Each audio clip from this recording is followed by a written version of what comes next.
Welcome to the Stephen Mansfield audio podcast.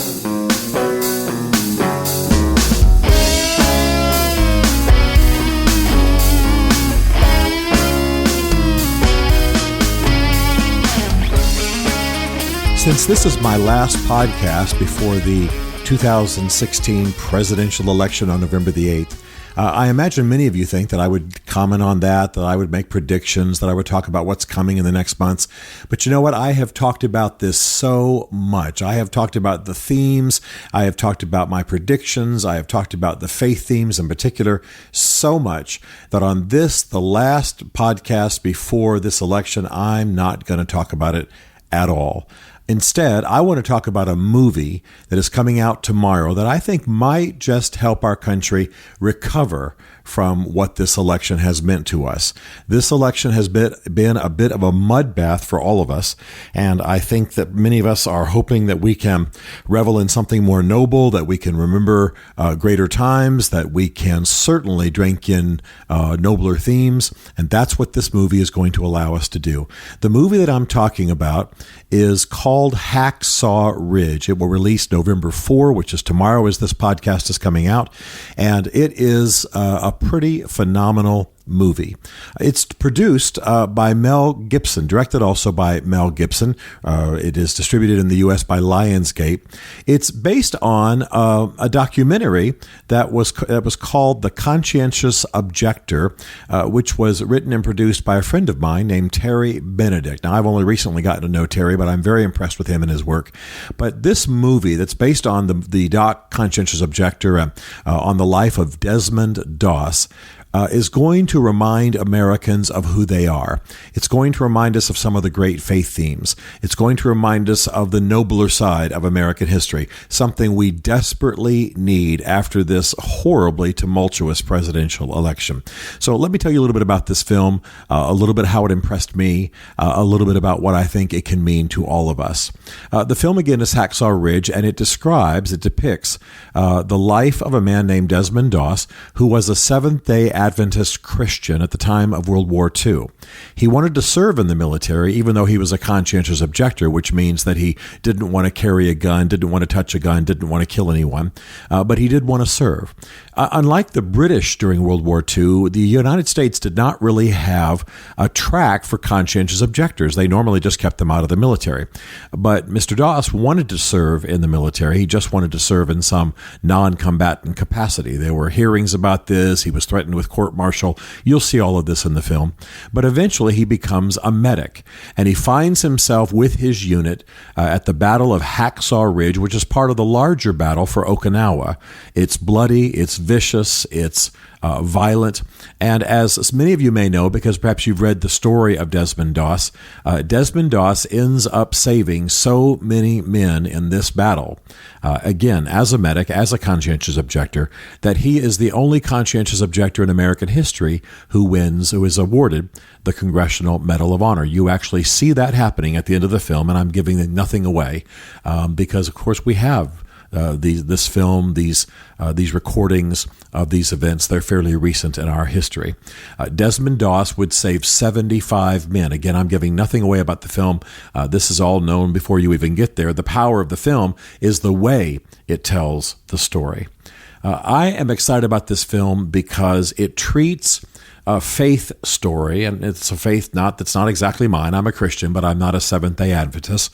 I do consider Seventh-day Adventist Christians. That's been, of course, controversial in our history. You may know that. They tend to observe the Sabbath on Saturday and most of them to be pacifists and have some different views about the end times. But on the core issues of the Christian gospel, they are, without question, Christians. What's important about this film is the way that the pacifism that is a trend, as a theme in Seventh-day Adventism, is depicted in this movie. Desmond Doss does not want to fight. He does want to serve. He's mistreated badly by his own unit. And then, of course, he's eventually, after a threatened court-martial, made part of the unit that goes to war in Japan. It is powerfully depicted. Very, very well acted.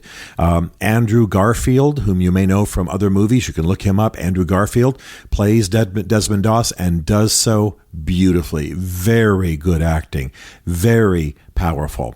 The sergeant of this unit is Vince Vaughn. Many of you will know him more from comedies, and he's funny in this movie, but he also plays a very serious role. And I think you'll be very impressed with the acting of Teresa Palmer, who plays Desmond Doss's love interest. She does a very, very good job. Very powerful.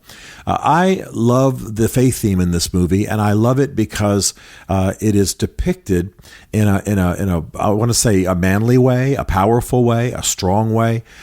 Most films that treat faith or that treat it seriously, or maybe where that's the main point is to treat faith, are a little bit, and some of you Christians will understand what I'm talking about, a little bit fellowship hall movies. They're usually low quality.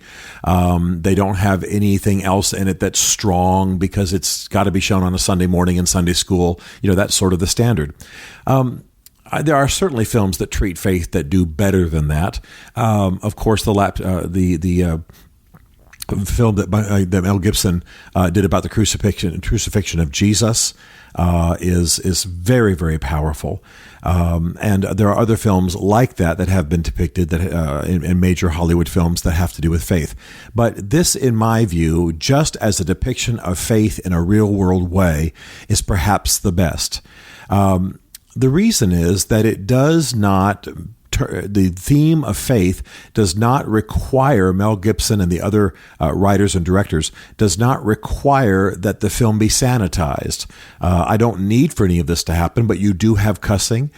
You do have a little bit of humorous military style nudity. One soldier's backside is shown.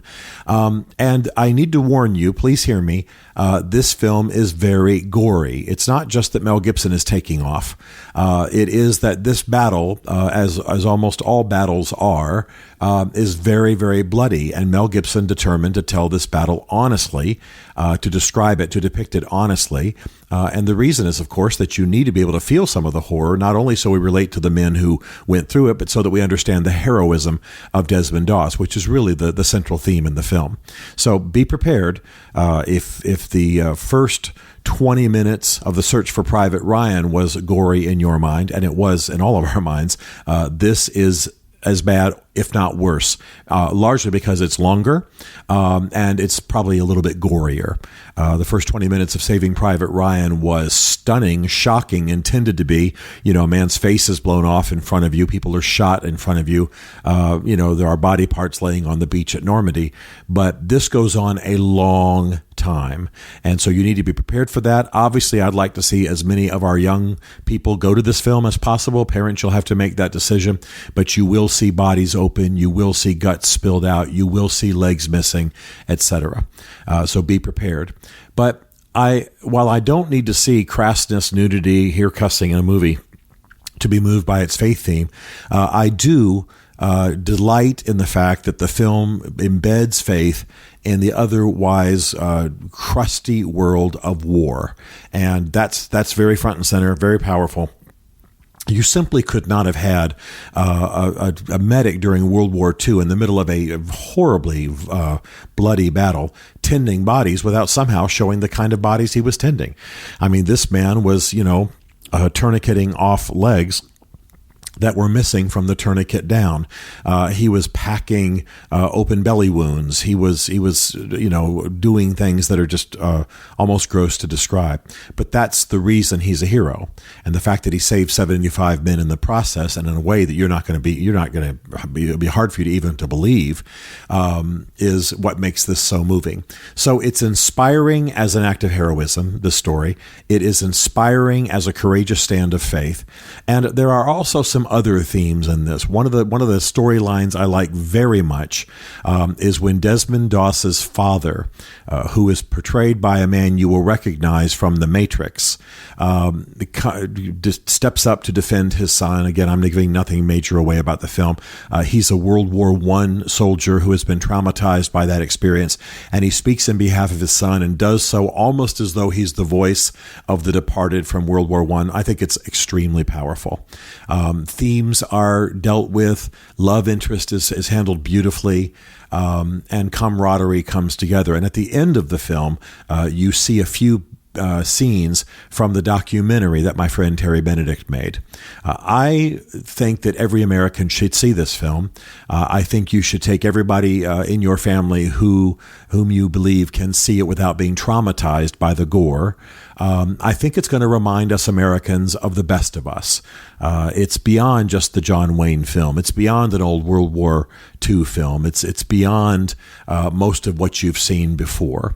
It's sweet, it's tender, but it's also just horrific in many ways, and you are moved by the heroism of this young man.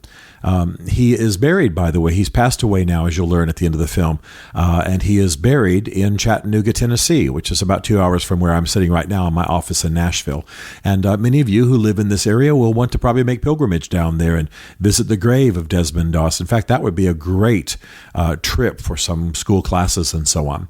I don't think that the very young can see this film, I'm sorry to say. Apparently there are some comic books and some novels and some biographies that have been written upon which some of this research is based.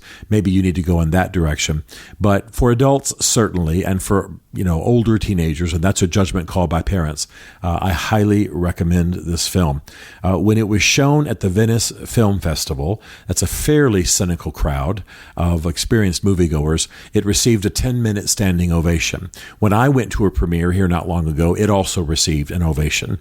My daughter is about to go to see the film in New York. I fully expect that it will receive a standing ovation, as it did at the D.C.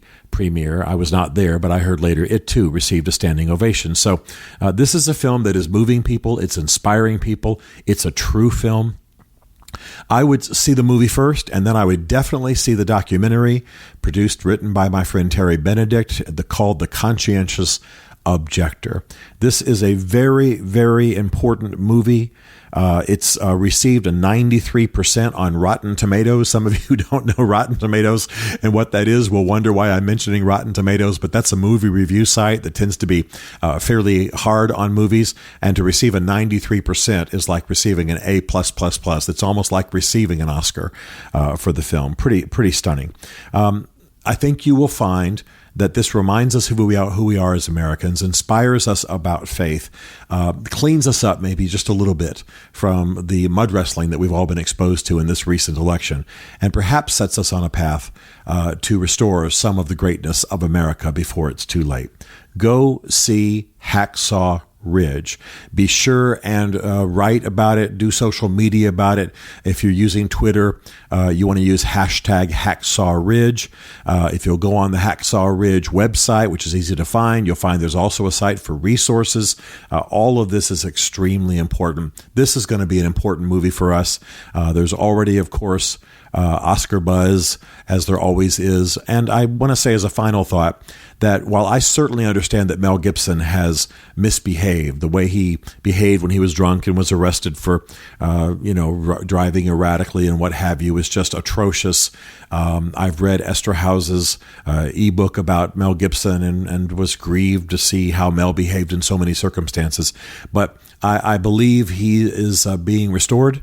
I believe Hollywood is welcoming him again. He has apologized for many of these things.